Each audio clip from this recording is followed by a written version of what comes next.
क्या वाकई ट्रंप की जान को खतरा है? यस, उनकी जान को खतरा है। ये मैं पहले भी बता चुका हूं, along with the month in which it would be attacked. मैं कहूंगा कि मोटे मोटे तौर पे टिल अबाउट मई 2027 तलवार लटकी हुई है। बिटवीन मई 2025 टू मई 2026 वो तलवार और करीब आ रही है। Coming to the logical part, ये चीज बहुत ही क्लियर है कि ही इज इन गुरु दशा, शुक्र अंतरदशा। तो कहीं ना कहीं हम बहुत क्लियर है कि भाई ट्रंप का जो एडमिनिस्ट्रेशन होगा it's not going to be easy. मैंने इलेक्शन, ये जो महाराष्ट्र का इलेक्शन हुआ था उसके पहले अगर आप मेरा ट्विटर पे देखो तो मैंने बोल दिया था देवेंद्र फडणवीस जी के हॉरोस्कोप के साथ कि भैया he is the one who can either become the chief minister और the national president of BJP. दो ही ऑप्शन है देवेंद्र फडणवीस के पास। मैं फ्रैंकली स्पीकिंग अमित भाई को कभी भी रेस में नहीं समझता, और ये मैंने एक बहुत बड़ी मीटिंग में बोल दिया था। उस दिन के बाद काफी लोगों ने मेरा फोन उठाना बंद कर दिया। तो मैंने उस वक्त बोला था, इफ अमित भाई is seen directly opposing Yogi Adityanath, उनके लिए अपनी अहमदाबाद की सीट जीतना मुश्किल हो जाएगा। सी मैंने एक प्रेडिक्शन ओमकार जी पहले ही किया था कि फरवरी 2026 से लेके 2030 के बीच में बांग्लादेश विल स्प्लिट। और मेरा और एक प्रेडिक्शन था जब मोदी जी की स्वेरिंग इन सेरेमनी हुई थी कि ये 5 साल में Indian army for the first time will have it's boots on the ground of other.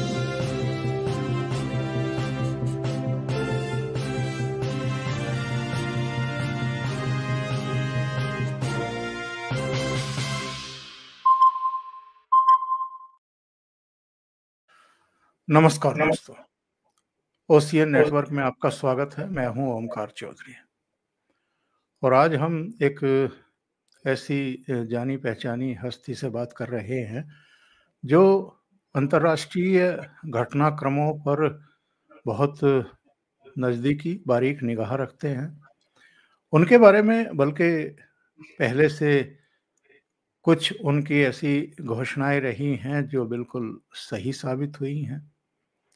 Trump के बारे में उन्होंने जो घोषणा की थी और मेरे ख्याल से 2-3 साल पहले कर दी थी कि उन पर अटैक भी होगा और वो फिर राष्ट्रपति भी बनेंगे, और इसके अलावा भी उनकी बहुत सारी ऐसी चर्चित घोषणाएं हैं जो सही साबित हुई हैं। बहुत लंबा चौड़ा परिचय मैं नहीं दूंगा, सीधे उनसे जुड़ जाते हैं।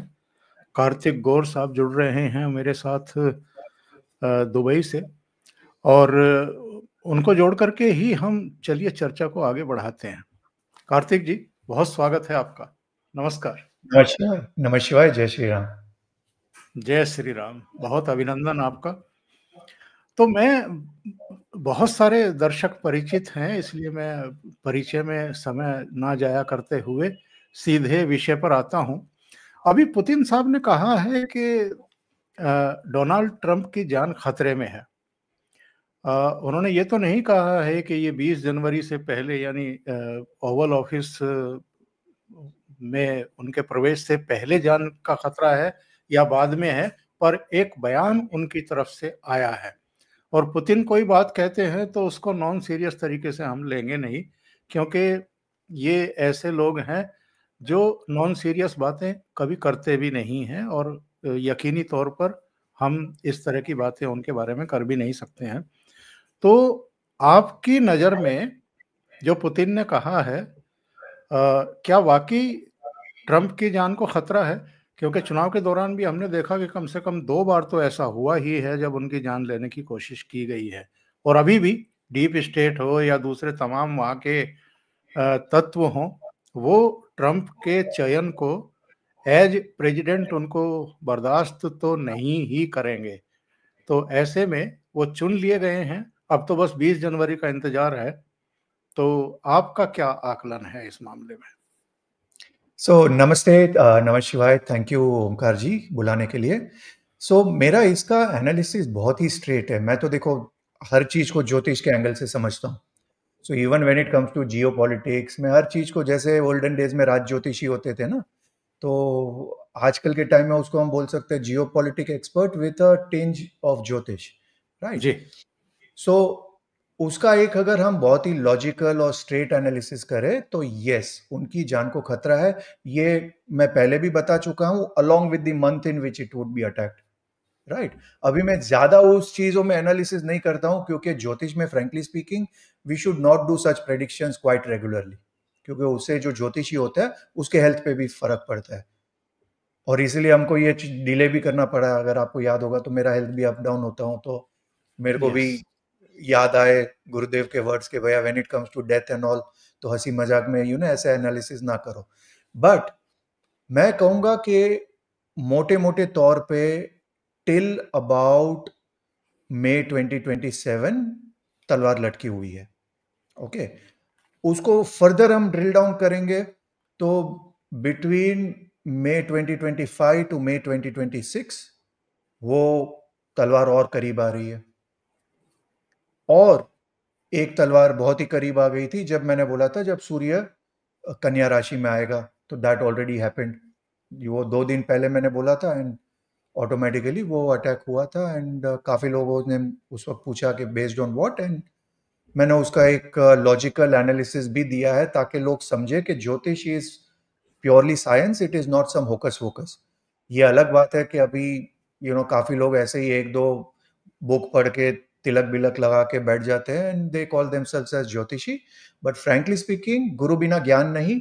और अगर आपने तपस्या नहीं की है, आपने मिडनाइट ऑयल बर्न नहीं किया है, गुरु का आशीर्वाद नहीं है, मंत्र का बल नहीं है, तो ज्योतिष आपके पास नहीं आएगा। Okay, so coming to the logical part, ये चीज बहुत ही क्लियर है कि ही इज इन गुरु दशा, शुक्र अंतरदशा। ओके, इसको मैं थोड़ा ज्योतिष एंगल से दे रहा हूं क्योंकि काफी लोग जो आपके सुनने वाले हैं उनको लॉजिक में भी इंटरेस्ट होगा। जी। गुरु उनका सेकंड हाउस में है। हाँ, उसको जनरली हम एक धन भाव भी बोलते हैं और मारक भाव भी बोलते हैं। शुक्र उनका 12वें घर पे है। हाँ, 12th house is also the house of either travelling और लॉस ऑफ हेल्थ, जिसको हम बोल सकते हैं। आयु से प्रॉब्लम आ सकता है उसको। और जनरली ज्योतिष में एक सीक्रेट चीज है, हम दशा से अंतरदशा काउंट करते हैं और उसी काउंट को और लेके जाते हैं, तो वो रिजल्ट उनका आ रहा है 10th हाउस पे, जहां पे सूर्य और राहु है। और यही राहु मैंने प्रेडिक्ट किया था करीबन 2 साल पहले, विच इज डीप स्टेट या गहरा राज्य या जो भी उसको आजकल टर्मिनोलॉजी यूज करते हैं, कि जी। भाई जी। जुडिशरी और डीप स्टेट दोनों से उनको खतरा होगा। जुडिशरी तो फिर भी लॉजिकल वे, कलम की ताकत पे उनको स्टॉप करने को ट्राई करेगी, जो उन्होंने ट्राई किया लेकिन नहीं हुआ। लेकिन deep state, when Surya and Rahu are together, it is a specific yoga which is associated with the yantras. और सूर्य रूल करता है बुलेट को, दंड को, और राहु रूल करता है भेद नीति को। तो कहीं ना कहीं हम बहुत क्लियर है कि भाई ट्रंप का जो एडमिनिस्ट्रेशन होगा, it's not going to be easy. और ना ही उन्होंने इजी बनाया है, क्योंकि ट्रंप बीइंग ट्रंप वो चुप रहने वालों में से तो है नहीं। वो तो उन्होंने पहले ही बोलना इतना शुरू कर दिया है। और अभी बात ऐसी है कि उन्होंने जिन जिन को नियुक्त किया है, नियुक्त नियुक्त भी किया है। किया है वो उनसे बड़े बोलने वाले हैं। तो कई बार लगता है कि जो आजू बाजू है वो लोग हॉक है और actually Trump is looking like a Dove. वो हो सकता है उनकी स्ट्रेटेजी भी हो। If it is a strategy, it is a good strategy, कि भाई आजू बाजू में वो गिरिराज सिंह वाले लोग रख दो आप, कि वो बात करते रहे और मैसेजिंग भी ठीक हो, और योगी जी अपना, अरे मोदी जी अपना काम करते रहे। बट एक चीज मैं बहुत ही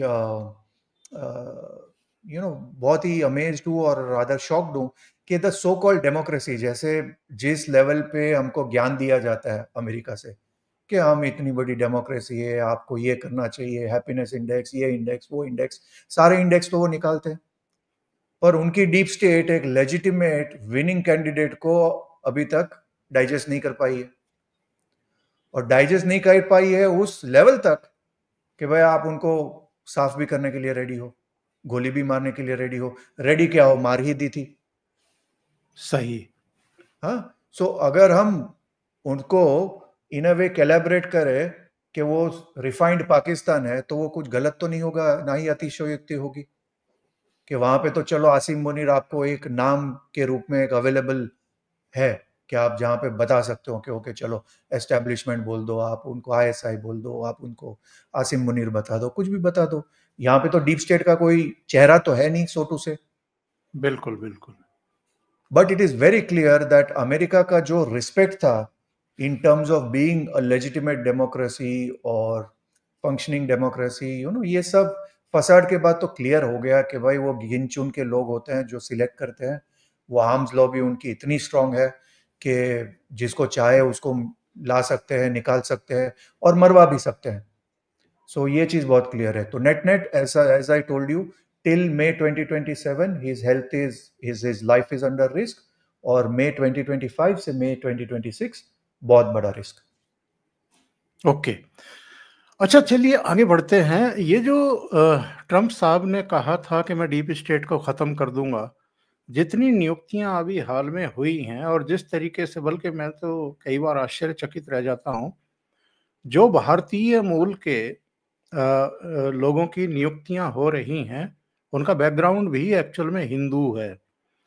दूसरी बात यह है कि डीप स्टेट को ख़त्म कर पाएंगे, नौकरशाही का जो वर्चस्व है उसको ढीला कर पाएंगे, आई डाउट। लेकिन आप बताएंगे कि क्या इसमें कितनी कामयाबी मिलेगी, और जो थ्रेट है वो डीप स्टेट की तरफ से ही है या कुछ और तत्व भी हैं।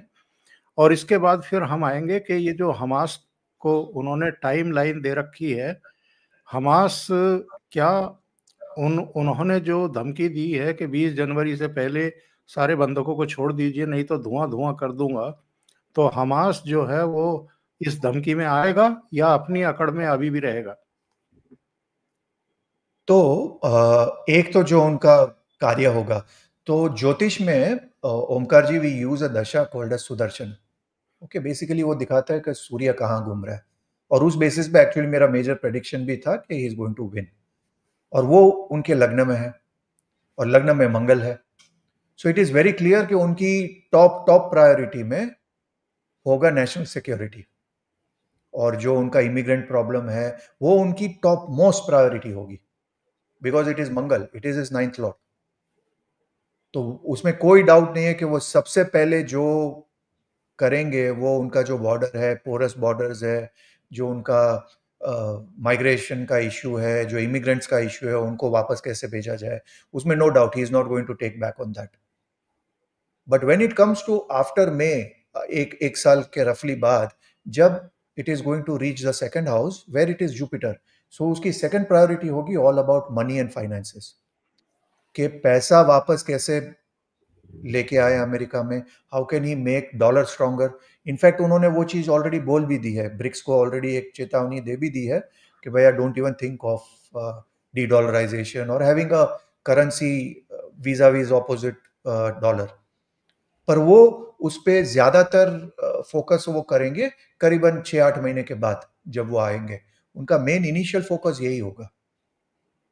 जहां तक डीप स्टेट की बात है, तो उन्होंने जो नियुक्ति की है उससे तो बहुत क्लियर है कि he is not going back. सही। आप काश पटेल को देख लो, या जो भी उनको from Elon Musk Tulsi Gabbard है। To Tulsi to everybody are known hawks. Vivek Ramaswamy, ये सब। They are all known hawks और known critics of the deep state. ऐसा कोई नहीं है कि भैया वो मतलब बटेंगे तो कटेंगे को डाइल्यूट भी करके एक है तो सेफ है करने वाले हैं। They will say the things as it is, and उससे पता चलता है कि भाई ये जो ट्रम्प का माइंडसेट है ना, वो almost like Imran Khan mindset है कि भाई देखा जाएगा, या तो हम है या तुम हो। और पर्सनली स्पीकिंग, लियो लगना जो होता है ना Omkar ji, generally they are very egoistic, वो they take things very personally. इसलिए अगर आप ट्रम्प का भी एक मेथडिज्म देख लो, मैकेनिज्म देख लो, या जैसे अभी ये अपने कनाडा वाले से उसने बात की है कि भाई अगर आपको टैरिफ बढ़ने से प्रॉब्लम होता है तो 51st स्टेट बन जाइए हमारा। हाँ, गवर्नर बन जाओ। हाँ, जस्टिन ट्रूडो को बोल दिया कि भाई हमारा 51st स्टेट बन जाओ और तुमको गवर्नर बना देंगे। सही है।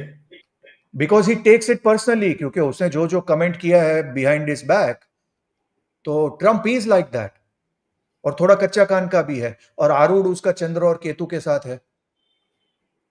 तो इसलिए मेरी जब टीम के उनसे बात हुई थी उस वक्त, और जो हम मैकडोनल्ड्स कैंपेन वगैरह जो लॉन्च हुआ था उस वक्त, was purely based on that कि आरूढ़ पे चंद्र है तो let him do some food related campaign, और केतु उनका है तो भैया उनको खाली रिक्वेस्ट करना कि don't turn talk out of turn, क्योंकि वो उनका कई बार होता है, वो स्पर ऑफ द मोमेंट में, हीट ऑफ द मोमेंट में कुछ ऐसी बातें बोल जाते हैं जो एट हिज लेवल ही should not be speaking. So मुझे तो लगता है we are in for an exciting next term of Trump, और the swords are out. But having said that, देखो कोई भी डीप स्टेट होती है ना, उसको डिलीट करना इजी नहीं होता है, क्योंकि उनका रूट इतना दूर तक होता है, उनको वो समझने में ही 10 साल लग जाता है। बिल्कुल सही है। Not that easy. So somewhere down the line there will be a compromise which will be done. If it is not done, then Trump should be ready for any eventuality, because वो कितना भी काश पटेल को लगा दे, कितना भी कहीं और किसी को भी लगा दे, the fact of the matter is उनको सिर्फ एक चांस चाहिए, और वो एक चांस उनको मिल जाएगा। और हमास वाला मामला जो है कार्तिक जी, हमास का देखो, मुझे ये लगता है कि देखो, Hamas by itself has no power, right? उनका जो भी पावर आता है वो आइदर कतर के थ्रू आता है या ईरान के थ्रू आता है, या basically funding coming from those people. Yes. तो अगर हम कोई भी ये रेडिकल ऑर्गेनाइजेशंस देख ले, उनका अगर पैसा बंद कर लो तो ऑक्सीजन बंद कर दोगे, ऑक्सीजन बंद कर दिया तो पेशेंट कैसे जिंदा रहेगा? सिंपल सी बात है। वो सेम ही चीज यूक्रेन का भी है कि आप फंडिंग बंद कर दो, उसको जेलेंस्की को आर्म्स एंड अम्यूनिशन देना बंद कर दो, तो बंद हो जाएगा, वो हॉस्पिटल ही बंद हो जाएगा। तो मुझे जो मेरा लॉजिकल जो एनालिसिस है कि कतर को ऑलरेडी मैसेज मिल गया है कि भैया फॉल इन लाइन, वरना जो हम दूसरी कंट्री का कर सकते हैं, जो इराक का किया है, वो आपका भी कर सकते हैं, कितना भी आपके पास तेल हो। But when it comes to American see, उनके पास वो मेथड्स उनके पास बहुत है, क्योंकि सारी ड्रिलिंग कंपनीज भी उनकी है, सारी माइनिंग कंपनीज भी फ्रैंकली स्पीकिंग उनकी है। कहीं ना कहीं अगर उनको अराजकता फैलानी है तो उनके लिए बहुत इजी है। And all this middle eastern countries are very very about that fact. तो ट्रम्प के आने से एक मेजर शिफ्ट वो हुआ है कि ये सारी जो मिडिल ईस्ट कंट्रीज थी, दे वर टिल्टिंग हेवीली टुवर्ड्स चाइना। तो कहीं ना कहीं वो एक कोर्स करेक्शन हुआ है कि भैया, क्योंकि बाइडन के टाइम में फ्रैंकली स्पीकिंग बाइडन तो इतना वीक कैंडिडेट था कि आज के एटलीस्ट मेरी लाइफ टाइम में मैंने इतना वीक कैंडिडेट देखा नहीं है, ना ही मैंने सर्च किया कि इतना कोई वीक कैंडिडेट था जिसको कोई मतलब गिनता ही नहीं था। And China had took the maximum advantage out of it, and by de facto in a way वो सुपर पावर बन गया था, because people then started looking at either America or China as the superpower, and America because of Biden वो चल ही नहीं सकता था, कहीं भी गिर जाता था। When such optics are there, उसका बहुत इम्पैक्ट पड़ता है, क्योंकि वो एक आरूढ़ होता है, वो एक इम्पैक्ट होता है कंट्री का। आज लोगों को पसंद आए ना पसंद आए, ये फैक्ट ऑफ द लाइफ है कि भारत का इमेज है, क्योंकि वो मोदी जी की स्पाइन है, उनको रिस्पेक्ट किया जाता है। हाँ, हमारी 1000 कंप्लेन है मोदी जी से, वो अलग बात है, but fact of the matter is कि मोदी जी का रिस्पेक्ट है, उसकी वजह से बाय डिफैक्टो आज मुझे पता है कि मेरे भारत की पासपोर्ट की वैल्यू कंपेयर टू 20-22 साल पहले जब दुबई आया था, उससे तो बहुत ज्यादा है। बिल्कुल सही है। राइट। सो उसी हिसाब से ट्रंप के आने से एक चाइना ने डेफिनेटली एक बैक सीट ली है, मिडिल ईस्ट कंट्रीज ने ऑटोमेटिकली वो वापस उनका पोस्चरिंग आ गया है कि भाई वो टिल्ट था, तो अभी चलो हम सेंटर में रह के देखते हैं ट्रंप आने के बाद क्या होता है, फिर देखेंगे अगर प्रो यूएस जाना है या प्रो रशिया जाना है या प्रो चाइना जाना है। But currently what I see, specially related to UAE, आप देख लो, सऊदी देख लो, they all are taking a stand like India, जिसको हम बोलते हैं इंग्लिश में कि भाई not my monkey not my circus, कि भाई तुम्हारे सर्कस में हमको नाचना नहीं है। सो कल को जाके आप कहीं पे युद्ध करोगे और हमको बोलोगे कि भाई वो तुम उसको गाली दो क्योंकि वो मेरा दुश्मन है, और मेरा कहीं पे झगड़ा होगा तो तुम बोलोगे भाई वो तेरा झगड़ा है, तू उससे लौट ले। So most of the countries are now taking the stand that Bharat is taking कि भाई हाँ, we are going to stay neutral, तुमको झगड़ना है तुम झगड़ो, हमको जिस चीज में काम होगा हम रशिया से भी तेल लेंगे, हम जिस चीज के लिए काम होगा वो हम अमेरिका से भी कुछ लेंगे, बट आपके चक्कर में, हम नेटो के चक्कर में हम घुसने नहीं वाले। तो हमास के लिए वो होगा सर कि हमास बाई से विल डू व्हाट उनके आका बोलेंगे या उनके हैंडलर्स बोलेंगे। और मुझे जो लगता है कि उनके हैंडलर इतने सालों से वो एक अनस्टेबल मिडिल ईस्ट रीजन से उनका इतना पैसा बन रहा है, ताकि तेल का प्राइसेस बढ़ते रहे, ये रहे वो रहे, वो नहीं चाहेंगे कि इतना इजीली सॉर्ट आउट हो। सो मुझे नहीं लगता कि वो ऑप्टिक्स है, यस हो रहा है, बट हमास, हिजबुल्ला, ये सब मतलब वो दुम है, टेढ़ी दुम है। तो they are not going to give up on that unless and until वो उस पर लॉजिकल एक्शन होगा। उसको जो मोदी जी ने बोला था घुस के मारेंगे, और वो इसराइल को पता है उनको क्या करना है, and frankly speaking Israel is doing what it has to do. पर सही है। मैं फ्रैंकली स्पीकिंग मुझे कोई ज्यादा फर्क नहीं लगता है, वो भले वो हुती बोले ये वो, क्योंकि वो प्रॉपर एक इकोनॉमी है ओमकार जी, हमको समझना पड़ेगा। This is not coming from an unrest, ये वो, एक उनको आदत पड़ गई है और पैसा है उसमें, बहुत कंट्री के उसमें इंटरेस्ट छुपे हुए हैं, and it's a proper business. War is a business, as simple as that. अच्छा, ये भी कहा जा रहा है कि ये डेमोक्रेट्स जो हैं, बाइडेन वगैरह, ये इतना रायता फैला करके जाएंगे कि 1-1.5 साल तो ऐसे ही निकल जाएगा ट्रंप का। और आप जानते हैं यूएस में तो 1-1.5 साल पहले जब चुनाव आने वाले होते हैं तो फिर चुनाव का माहौल बन जाता है। तो काम बिल्कुल करने का टाइम जो है वो ट्रंप के पास मेरे विचार से 1 सवा साल ही रहेगा। बिल्कुल, and it is very clear they are doing that. वो तो चाह रहे हैं कि भैया रशिया न्यूक्लियर वेपन यूज करे, वो तो उनको उतना कोक्स कर ही रहे हैं ना। वो तो क्रेडिट टू पुतिन कि भाई पुतिन समझ रहे हैं कि भाई इनका गेम क्या है। वरना जिलेंस्की को आप लॉन्ग रेंज मिसाइल्स दे रहे हो, वो चला भी रहा है, सो logical response from Russia would be that it would also use long range missiles या कोई न्यूक्लियर का लोअर वर्जन का कोई बॉम्ब वगैरह चला है, but they are not doing it as of now, but they are playing with their patience. So it is very clear कि Biden छोड़ो, it is all frankly speaking Obama और deep state ही चला रहे हैं सब कुछ। So they are trying their best कि भाई इतना आप उनको एक वॉर ही उनको दे दो कि भाई अभी तो आप पुतिन से कुछ बात ही नहीं कर सकते हो, क्योंकि पुतिन ने तो ऑलरेडी इतना कर ही दिया है। अभी आप बताओ कि आपको क्या करना है। तो आप उसको उस लेवल तक लेके जाओ कि उसको एक नेशनलिज्म का एक ऐसा चेकमेट कर दो कि भाई अभी तुम बताओ कि तुम अमेरिका फर्स्ट बोलते हो, तो अभी तुम क्या करोगे। So they are trying their best. I am sure कि ट्रम्प की भी जो टीम है under the wraps, they must be doing back door negotiation वगैरह करते होंगे, बट बदमाश लोग हैं सर ये। See politics is, that's why मैं जब ज्योतिष सीखता था तो मेरे को गुरुदेव ने अच्छा चीज बोला था, देखो पराशर और जो ज्योतिष टेक्स्ट है ना, उसमें बताएंगे कि पॉलिटिक्स इज ऑल अबाउट सूर्य, क्योंकि उस वक्त होती थी राजनीति। हाँ, राजनीति वॉज एसोसिएटेड ऑल्सो विद धर्म नीति, इसलिए वो राजधर्म कहते थे। पर आज कलयुग में आप सूर्य को कारक मत समझो पॉलिटिक्स का, वो राहु है।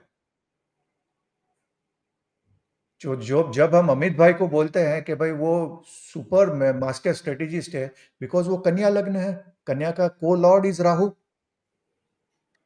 मैंने इलेक्शन, ये जो महाराष्ट्र का इलेक्शन हुआ था, उसके पहले अगर आप मेरा ट्विटर पे देखो तो मैंने बोल दिया था देवेंद्र फडणवीस जी के हॉरोस्कोप के साथ कि भैया he is the one who can either become the chief minister और the national president of BJP. दो ही ऑप्शन है देवेंद्र फडणवीस के पास। उसके बाद सारे वो आए, बाद में किसी ने बोला नहीं एक नाथ शिंदे होंगे, ये होगा वो होगा। मैं चुपचाप बैठा था, मैंने बोला there is only one chance, Devendra Fadnavis. Is also Virgo लग्न, वो भी कन्या लग्न है, एंड सरप्राइजिंगली उनको भी चाणक्य 2 बोलते हैं लोग। मोटा भाई को चाणक्य नंबर 1 कहते हैं, इनको भी चाणक्य नंबर 2 कहते हैं। और वर्गो लग्न की वो स्पेशलिटी है, they are very good strategist. So Amit भाई के लिए भले आज के टाइम में थोड़ा है अंडर करंट, थोड़ा लोगों को गुस्सा भी है, बट इसको कोई ले नहीं सकते कि भाई अमित भाई जैसे रणकार ना आए हैं या शायद आएंगे। पर आपको लगता है कि प्राइम मिनिस्टर पद जब भी खाली होगा, मोदी जी जब भी जाएंगे, तो अब 3 दावेदार हो गए हैं, योगी आदित्यनाथ, देवेंद्र फडणवीस और अमित शाह। मैं फ्रैंकली स्पीकिंग अमित भाई को कभी भी रेस में नहीं समझता था। ओके। ओके, और ये मैंने एक बहुत बड़ी मीटिंग में बोल दिया था। उस दिन के बाद काफी लोगों ने मेरा फोन उठाना बंद कर दिया, क्योंकि वो एक्सपेक्ट करते थे क्योंकि मैं गुजराती हूं तो मैं बोलूंगा कि नहीं यार, नेचुरल चॉइस तो अमित भाई है। और मैंने उनको मुंह पे ही बोल दिया कि अमित भाई तो कोई चांस ही नहीं है। देखो, we should not get swayed away. अगर मैं बीजेपी का ही एनालिसिस आपको बताऊं, तो Arun Jaitley was a master strategist, जी हाँ। बट वो एक सेफ सीट भी जीत नहीं पाए जो नवजोत सिंह सिद्धू उनके लिए छोड़ के गए थे। हाँ, अमृतसर से हार गए जी। हाँ, अमृतसर तो इतनी सेफ सीट थी उनके लिए, वो भी नहीं जीत पाए। प्रमोद महाजन को आप मास्टर स्ट्रेटेजिस्ट कह सकते हो, लेकिन उनको घाटकोपर की सीट हार गए थे वो। और in spite of all his intelligence, ये वो मैनिपुलेशन, पैसा, ये वो, नहीं जीत पाए थे। Amar Singh is a good backdoor politician. वो फंडिंग बंडिंग, पैसा पैसा है इधर का, वो करना, ये करना, वो करना, वो सब मैनेज कर सकते हैं। But Lok Sabha is a pure Chandra game. मैंने इनफैक्ट इस लेवल पे बोला था, ये आपके चैनल पे फर्स्ट टाइम बोल रहा हूं, कि क्योंकि उस वक्त ये बहुत था कि भाई यूपी में हुआ, ये किसने कराया, एंड दबी जुबान में पहले तो लोग बोलते थे, अभी तो खैर ओपनली लोग बोलते हैं। तो मैंने उस वक्त बोला था, इफ अमित भाई is seen directly opposing Yogi Adityanath, उनके लिए अपनी अहमदाबाद की सीट जीतना मुश्किल हो जाएगा। That is the sentiment for Yogi ji on the street.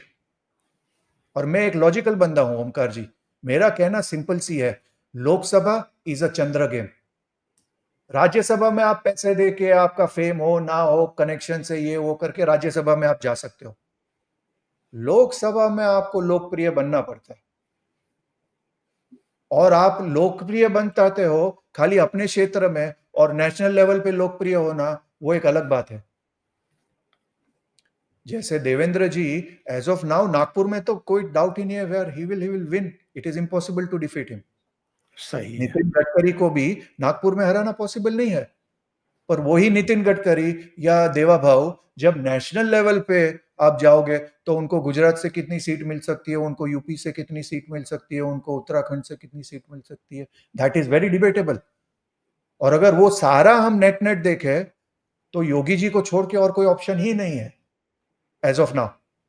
बिल्कुल सही है। चलिए अब बांग्लादेश की तरफ आते हैं साहब। डीप स्टेट ने यहाँ भी रायता फैला रखा है। 20 जनवरी के बाद कुछ यहाँ परिवर्तन देखने को मिलेगा क्या? यूनिस यूनुस बने रहेंगे? वहाँ हिंदुओं पर बर्बरता होती रहेगी, अत्याचार होते रहेंगे, या इसमें कमी आएगी? क्योंकि ट्रंप अपने बयान में इसके संकेत तो पहले ही दे चुके हैं। सी, मैंने एक प्रेडिक्शन ओमकार जी पहले ही किया था कि फरवरी 2026 से लेके 2030 के बीच में बांग्लादेश विल स्प्लिट। और मेरा और एक प्रेडिक्शन था जब मोदी जी की स्वेरिंग इन सेरेमनी हुई थी, कि ये 5 साल में Indian army for the first time will have it's boots on the ground of other country. Okay. तो ये एक बड़ा प्रेडिक्शन मैंने किया था। और अगर हम देखें जो जियोपॉलिटिक्स वगैरह जो चल रही है, इन ए वे एक एक सफोकेशन लेवल तक तो ऑलरेडी आ गया है, वेयर योगी जी के पास बहुत कम चांसेस है। क्योंकि अब कब तक वो कड़ी निंदा कड़ी निंदा कड़ी निंदा करते रहोगे, यहाँ पे हमारे लोग मर रहे हैं। सो लोगों में अभी वो फ्रस्ट्रेशन आने लगा है कि भैया अब ये सारी जो मिसाइल है, ये सब क्या हमको वो 26 जनवरी और 15 अगस्त में ही घुमानी है, या कभी यूज भी करनी है? आप कह रहे हैं 2027 के यूपी इलेक्शन से पहले कुछ बांग्लादेश में हो सकता है, बड़ा हो बिल्कुल, सकता है। बिल्कुल, बिल्कुल, बहुत बड़ा चीज होगा। और एक हमारी आर्मी एक्टिवली इन्वॉल्व होगी उसमें। सो ये मैं बहुत क्लियर हूं। And Yunus, I don't see a bigger future for him. एक वे आउट आएगा, एक कॉम्प्रोमाइज कैंडिडेट आएगा which will be acceptable to Sheikh Hasina. It won't be Sheikh Hasina, but acceptable to her as a neutral candidate, and he will be the one who will replace this Yunus का। और अगर फिर बिल्कुल भी सही और है। अराजकता होती है, तो फिर कोई ऑप्शन ही नहीं है। आई थिंक वो ऑलरेडी बैकग्राउंड में बात हो रही है, and I think as soon as Trump comes, that is the time when implementation from the Indian Army will happen. Okay, चलिए 2-3 विषय और हैं, उन पर भी बात कर लेते हैं। ये वक्फ विधेयक का टलना बहुत सारे लोगों के गले से नीचे उतर नहीं रहा है। हालाँकि कुछ लोगों का कहना है कि 2 महीने की ही तो बात है। बजट सत्र में ये वापस आ जाएगा, यानी रिपोर्ट पेश कर दी जाएगी। आपको लगता है 2025 में ये पारित होगा? और कुछ लोगों का ये भी कहना है, इधर कुछ एस्ट्रोलॉजर्स का भी कहना है कि दिसंबर के बाद मोदी जी के तेवर और तीव्रता देखने लायक होगी। तो आपकी क्या प्रेडिक्शंस हैं? मेरा एक मेजर प्रेडिक्शन तो है, वो करीबन 2026 फरवरी मार्च के बाद का है।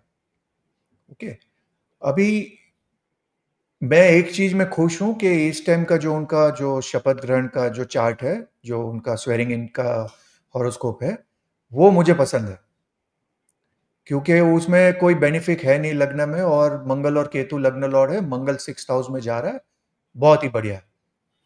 सो एक्शन देखेंगे। जो एक थोड़ी हमारी निराशा थी कि अरे यार मोदी जी क्या कर रहे हैं, थोड़ा और कर ही लेते, जो फ्रैंकली स्पीकिंग मैंने इंटरनल सर्कल्स में ओपनली बोला है कि भैया आपको जब 283 से 303 मिली है तो कर ही लेते जो करना था। हाँ, अगर वो कर ही लिया होता तो आप 240 पे आते नहीं। पर प्रॉब्लम ये है कि 2019 के चक्कर जो स्वेरिंग इन चार्ट था उसमें गुरु लग्न में था, तो ये सबका विकास, सबका विश्वास, ये सबका करने में वो थोड़ा वोकिज्म आ जाता है। उस चक्कर में उन्होंने वो फ्लाइट मिस कर दी। जैसे मैं ओपनली कहता हूं कि जैसे बैंक अपना केवाईसी करता है ना, नो योर कस्टमर, वैसे आई एम श्योर बीजेपी ने भी अपना किया हुआ है केवाईसी, या केवाईसी कस्टमर बोल दो या नो योर वोटर बोल दो। तो अगर आपको अपना वोटर पता है तो आपका वोटर की तो कोई ज्यादा तो कोई उम्मीद नहीं है। They are not somebody who is telling कि भाई हमको ये फ्री दे दो, वो फ्री दे दो। वो तो वही आपको कह रहे हैं कि भाई भारत के हित में जो कार्य है वो कर लो भैया। तो to that level BJP is very lucky कि उनके पास जो सो कॉल्ड उनकी वोट बैंक है वो अपने लिए ज्यादा कुछ मांग ही नहीं रही है। वो तो कह रही है कि भैया हमको भारत में ही रहना है, तो 100 साल बाद भी हमारे बच्चे भी भारत में शांति से रह पाए, बस वही स्टेप लो आप। लेकिन आप उसके बदले दूसरी चीजों में उलझ जाते हो, वरना ये तब आपने कर दिया होता तो आज ये प्रॉब्लम ही नहीं आता, क्योंकि आपके पास तो लोकसभा, राज्यसभा, सारी सभा तक आपका मेजोरिटी था यार। जी हाँ। हाँ, तो वो आपने, and it is a no brainer. आप जब बोलते हो एक देश में 2 विधान नहीं हो सकते या 2 फ्लैग्स नहीं हो सकते, वो कश्मीर में आप बोल सकते हो तो दिल्ली में क्यों नहीं चलेगा भैया? आपकी सेंट्रल रूल में देयर आर 2 विधान, 2 रूल्स। आपको अगर मुझे कोई गुरुकुल शुरू करना है भारत में, तो फिर मैं इतना घूमूंगा, फाइनली मैं थक के रख दूंगा कि यार छोड़ो यार। जबकि मेरे को कोई अगर कॉन्वेंट स्कूल खोलना है तो 2 मिनट में खुल जाएगा। तो आपने, अगर आप हिंदू हृदय हो, तो हम तो ये तो सब बेसिक एक्सपेक्टेशन कर सकते थे कि भाई 11 साल के अंदर अब ये सब चीज तो क्लियर कर देते। अभी इस टाइम में, अभी आप देखो अभी होगा नेक्स्ट टाइम में। पर मेरा कहना है कि जो ये जो मेरा प्रेडिक्शन है वो फरवरी 2026 के बाद है। देयर इज नो डाउट वो थोड़े थोड़े डिसीजन तो लेंगे, क्योंकि अभी हॉरोस्कोप ऐसा है कि उनके पास कोई ऑप्शन नहीं है, क्योंकि लग्न में कोई बेनिफिट है नहीं, मतलब उनके पास कोई ज्यादा सपोर्ट है नहीं। So there will come a time when he will have to go into the enemy's camp. There will be a time when enemy is also internal enemy, जैसे कोएलिशन पार्टनर बोल सकते हो या जो भी हो सकता है, वो सारी चीज वो करेंगे। बट मेजर पॉइंट मेरे लिए वो फरवरी या mid of 2026, that is a turning point, क्योंकि इवन वर्ल्ड पॉलिटिक्स में वो एक मेजर चीज आ रहा है, चेंज। यानी 2025 में टेस्ट मैच और वनडे के स्टाइल में खेलेंगे, लेकिन 2026 में आप कह रहे हैं कि T20 भी बैटिंग देखने को मिल सकती है। वो सूर्य कुमार यादव बन जाएंगे। जी जी। अच्छा, ये बताइए, ये राहुल गांधी पर कोई आप बड़ा संकट देख रहे हैं क्या? क्योंकि पहली बार भारतीय जनता पार्टी ने उनको देशद्रोही कहा है। कुछ तो है इस समय गवर्नमेंट के पास में राहुल गांधी के खिलाफ। जो देशद्रोही जैसा तमगा उनको दिया है, प्रेस कॉन्फ्रेंस में दिया है, संबित पात्रा ने बोला है और बहुत सीधे अटैक किया है। तो क्या आपकी क्या प्रोडक्शन कहती है? Rahul Gandhi is in for a deep trouble, very very deep trouble. और वो करीबन अभी क्या चल रहा, अक्टूबर चल रहा है, करीबन फरवरी नेक्स्ट ईयर के बाद दिसंबर चल रहा है, दिसंबर चल रहा है, दिसंबर चल रहा है। So around February he is going to have a big big problem post February next year. And see, अब एक चीज तो बहुत क्लियर है कि बीजेपी का जो मेन जो स्ट्रेटेजिस्ट है, वो जो लोग बेस लेवल पे काम करते हैं, वो लोग समझ गए हैं कि भाई फ्रंट फुट पे आप अगर नहीं खेलोगे तो ये गेम आप जीत नहीं सकते हो। It is like playing the Australians. Australia को अगर आप आंख से आंख देख के नहीं खेलोगे और अगर आप सबमिसिव रहोगे तो फिर आपका 240 का 180 ही होना है। आप समझ रहे हो? जब तक आप अपने वोटर्स जो है, जो निराश बैठे हैं, या आरएसएस जो निराश बैठा था ड्यूरिंग नेशनल इलेक्शन, और वो देख लिया आपने कि आरएसएस का इम्पैक्ट क्या है भाजपा पे। जैसे जयपुर डायलॉग में भी मैं काफ़ी आरएसएस लोगों से बात कर रहा था, तो उन्होंने बोला कि कार्तिक भाई आप देख लेना बॉम्बे में हम क्या कर रहे हैं, महाराष्ट्र इलेक्शन में ऑलरेडी हम लोग ये शुरू कर दिए हैं, वो शुरू कर दिए हैं, कंप्लीट रोड मैप। हमने रात को 12 बजे हमारी चर्चा शुरू की थी, सुबह 6 बजे तक I was trying to understand them कि कितना डिटेल पे काम हो रहा है। और अगर आप उसी आरएसएस को आप बता दो कि भाई हमको जरूरत नहीं है, या भारत को भगवे के जरूरत नहीं है, ऐसे अगर आप बोलते हो तो फ्रैंकली स्पीकिंग इंपॉर्टेंट नहीं है। तो इसी चीज पे ये भी अभी इंपॉर्टेंट हो जाता है कि who is going to now come replace JP Nadda, क्योंकि वो भी एक नैरेटिव सेट करेगा। बात है कि Dharmendra Pradhan ji is tipped to be the next chief. अभी देखते हैं क्या होता है, but somebody who should be more accessible, somebody who is going to play on the front foot। आप अगर बांग्लादेश की बात कर रहे हो, चलो मैं ओपनली बात करता हूँ ओमकार जी, आप अगर बांग्लादेश की बात कर रहे हो तो बांग्लादेश में क्या हो रहा है? हिंदू कठीर तो रहा है, ये फैक्ट ऑफ द लाइफ है। तो आप उसी स्लोगन को थोड़ा आप और 2 लीटर और पानी डाल के एक है तो सेफ है कर दोगे, विच इज ओके। चलो आपका एक व्यू पॉइंट हो सकता है कि यार एक पीएम लेवल का आदमी उस लेवल को नहीं बता सकता, या देवेंद्र फडणवीस जी ने कल बहुत ही रैशनली बोला कि भाई आप आधे ग्लास को आधा पानी है ये भी बता सकते हो, आधा खाली है ये भी बता सकते हो, तो दोनों का मतलब सेम है। पर मैं जिस माइंडसेट से आता हूं, मैं जैसा टाइप का स्ट्रेटेजिस्ट हूं, मैं कहता हूं कि योगी जी ने जो बोला था वो एग्जैक्टली रेजोनेट होता है जो ग्राउंड पे चल रहा है, और वो लोगों के अंतर मन में सीधा उतरता है, सीधा उतरता है, क्योंकि लोग देख रहे हैं ना भैया वो हो रहा है। आज मैं आप शायद प्रिविलेज बैकग्राउंड से है, भगवान की दया से हमको वो सब नहीं देखना पड़ रहा है जो लोग ग्राउंड पे देख रहे हैं। इसका मतलब ये तो नहीं है कि हम इनसेंसिटिव हो जाए कि भैया नहीं यार सब कुछ ठीक है यार, ऐसा कुछ होता नहीं है, जो काफी वोक लोग बोलते हैं कि नहीं यार ऐसा कुछ होता ही नहीं है, नहीं लव जिहाद तो होता ही नहीं है, नहीं ये तो होता ही नहीं है, नहीं यार क्या यार वक्फ बोर्ड कुछ कैप्चर करता ही नहीं है यार, मेरा तो लैंड ठीक ही है। ऐसे भी लोग हम देखते हैं जो अपने बुर्ज खलीफा से सोचते हैं, क्योंकि उनके साथ नहीं हो रहा है तो वो एक चक्षु लगा के बैठते हैं कि भैया कुछ नहीं हो रहा है।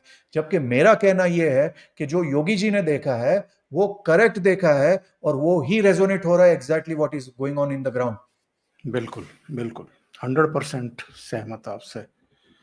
आखिरी सवाल तक पहुंचने से पहले मैं एक फिर से पूछूंगा, वक्फ बोर्ड एनआरसी जिनकी प्रतीक्षा लोग कर रहे हैं, ये कब तक? मेरे हिसाब से आफ्टर फरवरी नेक्स्ट ईयर, और in the next session it is going to happen, that is for sure. Modi ji के इस टर्म में he will do those decisions, क्योंकि उनके पास कोई ऑप्शन ही नहीं है। फ्रैंकली स्पीकिंग उनके पास कोई ऑप्शन ही नहीं है, बिकॉज हिज लग्न Lord is in the 6th house. उनको लड़े बिना कोई ऑप्शन ही नहीं है, क्योंकि उनको पता है कि अभी इस बार भी अगर कल करूंगा कल करूंगा कल करूंगा ऐसे ही किया तो फिर ये 240 में भी डिफेंड करना बहुत टफ हो जाएगा। और आखिर में मैं ये जरूर जानना चाहूंगा कार्तिक जी ये आखिरी किला फतेह होगा क्या इस बार दिल्ली का? और केजरीवाल की कितनी संभावनाएं हैं जाने की या वापस आने की? केजरीवाल का एक मैंने बहुत फेमस प्रेडिक्शन किया था जब उसको ये ईडी ने पिक किया था। तो मैंने उस वक्त का टाइम लिया था जब उनको अरेस्ट किया था, उस वक्त का टाइम का हॉरोस्कोप का मुहूर्त बनाया था, और मैंने एक उस पे क्लियर एनालिसिस दिया था कि this will and with only his resignation. कि भैया एक तो वो लंबे टाइम के लिए गया है, दूसरा ये जब तक रिजाइन नहीं करेगा तब तक बाहर नहीं आएगा। ओके, अच्छा, when it comes purely with Delhi election में एक तो चलो नॉन लॉजिकल स्टफ है, नॉन लॉजिकल अरे लॉजिकल स्टफ विदाउट ज्योतिष आई एम सेइंग इज के भाई 3 वे फाइट होता है तो बीजेपी जीतती है। जी हाँ, और 3 वे फाइट में भी कांग्रेस को फाइट करना है, अच्छे से लड़ना है। अच्छे से लड़ना है। ऐसा ना हो कि भाई नाम के लिए भाई सही ठीक है। है, एग्जाम में आ गए लेकिन एग्जाम पेपर में कुछ लिखा नहीं, कि भाई सबको तैयारी पता ही हो तैयारी कि करके भाई ही नहीं आए, या एग्जैक्टली कलम कलम घर छोड़ ही आए। एग्जैक्टली जो लास्ट टाइम उन्होंने किया था कि भाई नाम के लिए लड़े थे लेकिन मैदान में तो थे ही नहीं कहीं पे, right. So that is the thing, the main thing अभी जो मैं आपको बता रहा हूं, जो मैंने बीजेपी वालों को 1 साल पहले बोला था कि भैया आपको फ्रंट फुट में खेलना है तो कलेजा रखो, और कलेजा रखना है, और अगर दम है तो नूपुर शर्मा को चीफ मिनिस्टरियल कैंडिडेट अनाउंस करो, और फिर देखो क्या गेम होता है। Because Shukra is the one who will defeat Arvind Kejriwal, ये ज्योतिष रीजनिंग है। जी, शुक्र इज अ विमेन कैंडिडेट, तो आप उनके सामने वो रखो क्लियर। 2 ऑप्शन है, या तो विमेन कैंडिडेट रखो या तो कोई सरदार कैंडिडेट रखो। आपके पास कोई सरदार पगड़ी वाला I think you don't have that at हाँ, अभी दैट तक तो नहीं है, अभी तक तो नहीं है। At that level you don't have. तो देन द थिंग इज कि आपको एकदम फ्रंट फुट में ही जाना है, अपने कार्यकर्ता को गैल्वेनाइज करना है, तो बता दो भाई नूपुर हमारी बेटी है, नूपुर के साथ पूरी पार्टी है, नूपुर के साथ पूरा देश है, और पूरा देश है तो फिर ऑटोमेटिकली आप देखो फिर क्या होता है। ये बिल्कुल मेरा सही। कार्तिक जी, बहुत बहुत धन्यवाद जुड़ने के लिए, ओसीएन नेटवर्क के लिए इतना समय निकालने के लिए, और कई महत्वपूर्ण मुद्दों पर चर्चा करने के लिए, और अपने आकलन भी बताने के लिए। Thank you so much. Thank you, नमः नमस्कार। शिवाय, जय श्री राम। जय श्री राम।